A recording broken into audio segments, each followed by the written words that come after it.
Anda telah mengunduh podcast yang dipaparkan oleh Pendeta Dr. Erastus Sabdono ini dari truth.id/voice. Selamat mendengarkan podcast ini. Shalom saudara, kebenaran hari ini berjudul Hidup di Hadapan Allah. Hidup di hadapan Allah. Dalam perjanjian lama saudara, terdapat kekasih Allah yang bernama Daud, yang dikatakan hidup di hadapan Allah. Terkait dengan Daud, firman Allah tertulis demikian. Jika anak-anakmu laki-laki tetap hidup di hadapanku dengan setia, dengan segenap hati dan dengan segenap jiwa, maka keturunanmu tak akan terputus dari tahta kerajaan Israel. Keturunanmu tak akan terputus di hadapanku dan tetap akan duduk di atas tahta kerajaan Israel. Asal anak-anakmu tetap hidup di hadapanku, sama seperti engkau hidup di hadapanku. Mengenai engkau, jika engkau hidup di hadapanku, sama seperti Daud ayahmu, dengan tulus dan dengan benar, dan berbuat sesuai dengan yang kuperintahkan kepadamu, dan jika engkau tetap mengikuti segala ketetapan dan peraturanku, maka tahta itu akan tetap. Keturunan Daud tak akan terputus di hadapanku, kata Tuhan, dan tetap akan duduk di atas tahta kerajaan Israel. Asal anak-anakmu, anak-anak dari keluarga Daud ini tetap hidup menurut hukumku sama seperti engkau hidup di hadapanku.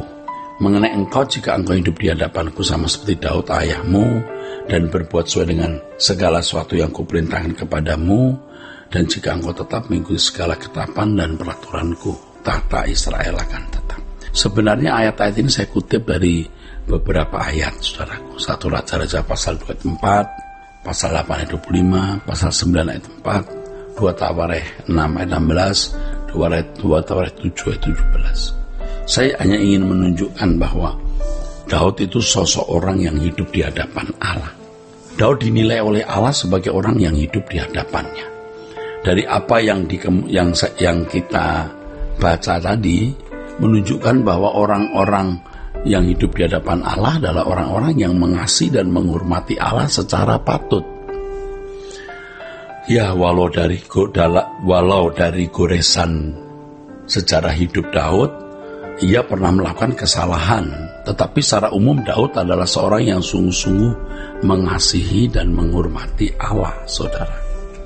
Dan Allah mengakuinya itu, Allah mengakuinya. Sebagai buah dari kehidupan yang berkenan di hadapan Allah tersebut, maka Allah mempercayakan tahta Israel pada keturunan Daud. Kenyataannya memang tahta Israel tidak akan lepas dari keturunan Daud. Pada akhirnya nanti tahta Daud tetap diberikan kepada keturunan Daud. Dan Yesus adalah keturunan Daud yang akan memerintah di kekekalan nanti di kerajaan milik Allah Bapa. Itu saudara, dan ini satu kebenarannya. Sebaliknya nasib malang menimpa keluarga Imam Eli yang tidak menghormati Allah, walau sebenarnya keluarga Imam Eli akan dipercayai jabatan imam. Kepada Eli firman Allah demikian, dan aku telah memilihnya dari segala suku Israel menjadi imam bagiku, supaya ia mempersembahkan kurban di atas mezbahku, membakar ukupan dan memakai baju efod di hadapanku. Kepada kaummu telah kuserahkan segala korban api-apian orang Israel. Mengapa engkau memandang dengan loba kepada korban sembelihanku dan korban sajianku yang telah kuperintahkan, dan mengapa engkau menghormati anak-anakmu lebih daripada menghormati aku? Kira-kira gitu kata Tuhan kepada Imam Eli. Sambil kamu menggemukkan dirimu dengan bagian yang terbaik dari setiap korban sajian umatku Israel. Sebab itu demikianlah firman Tuhan Allah Israel, sesungguhnya aku telah berjanji keluargamu dan kaummu akan hidup di hadapanku selamanya. Tetapi sekarang firman Tuhan, jauhlah hal itu daripadaku. Sebab siapa yang menghormati aku akan kuhormati, tapi siapa yang menghina aku akan dipandang rendah. Imam Eli pun akhirnya ditolak oleh Allah karena tidak dengar-dengaran, saudaraku, tidak dengar-dengaran. Nasib malang juga dialami oleh keluarga Saul, seperti yang disampaikan Samuel kepada Saul sebagai berikut. perbuatanmu itu bodoh. Engkau tidak mengikuti perintah Tuhan Allahmu yang diperintahkannya kepadamu. Sebab sedianya Tuhan mengokohkan kerajaanmu atas orang Israel untuk selama-lamanya. Tetapi sekarang, ya, kerajaan Israel itu tidak akan tetap untuk Saul. Tuhan telah memilih seorang yang berkenan di hatinya, dan Tuhan telah menunjuk Daud, maksudnya menjadi raja atas umatnya. Karena engkau tidak mengikuti apa yang diperintahkan Tuhan kepadamu. Nah ini saudaraku, kalau kita dengan teliti membaca ayat-ayat tersebut, ya, dengan hati terbuka, kita dapat merasakan tragisnya kehidupan seseorang yang ditolak oleh Allah. Ya, di lain pihak, betapa berbahagianya orang yang dipercayai oleh Allah menjadi hambanya. Dari ayat-ayat yang tadi kita baca, saudara, itu dapat kita petik pelajaran yang sangat berharga. Ya, karena Daud tetap hidup berkenan kepada Allah, dengan hidup di hadapan Allah, yaitu dengan hati yang mengasihi dan menghormati Allah, maka keturunannya tetap duduk di tahta Israel. Keturunannya diberkati oleh Allah. Diberkati. Hal ini terjadi bukan karena Allah yang menentukan secara sepihak, melainkan karena memang Daud adalah seorang yang hidup di hadapan Allah. Dia menghormati dan mengasihi Allah. Sebaliknya, keluarga Imam Eli dan Saul terlempar dari hadapan Allah. Kasihan. Dan tidak lagi menjadi hamba-hamba Allah yang dipercayainya. Tidak lagi menjadi hamba-hamba yang dipercayai. Karena mereka tidak hidup di hadapan Allah. Mereka tidak mengasihi dan tidak menghormati Allah secara patut.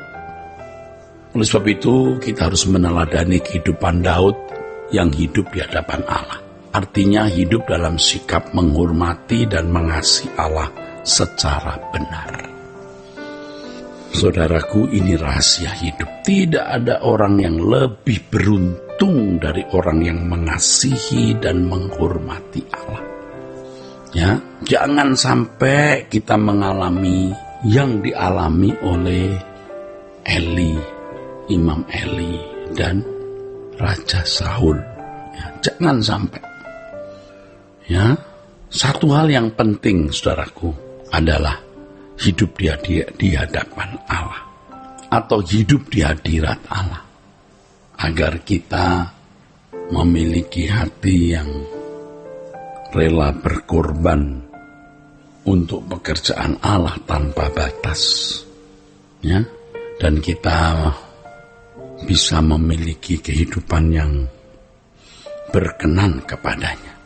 Ini kehidupan yang berkualitas. Tidak ada kehidupan yang lebih berkualitas dari ini. Mengasihi dan menghormati Allah. Nah, saya tegaskan ya saudara, untuk hidup di hadapan Allah atau hidup di hadirat Allah, umat pilihan harus memiliki hati yang benar-benar mengasihi dan menghormati Allah. Saudara, demikian kebenaran hari ini.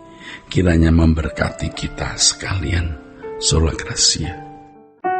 Untuk berlangganan renungan harian dalam bentuk cetak, silakan hubungi Truth Literatur di nomor telepon 0878 7870 7000. Untuk mendapatkan CD khotbah, MP3 renungan Truth, dan CD album lagu produksi Sola Gracia, Anda dapat menghubungi di hari dan jam kerja di nomor telepon 021 638 60953. Tuhan Yesus memberkati. Sola Gracia.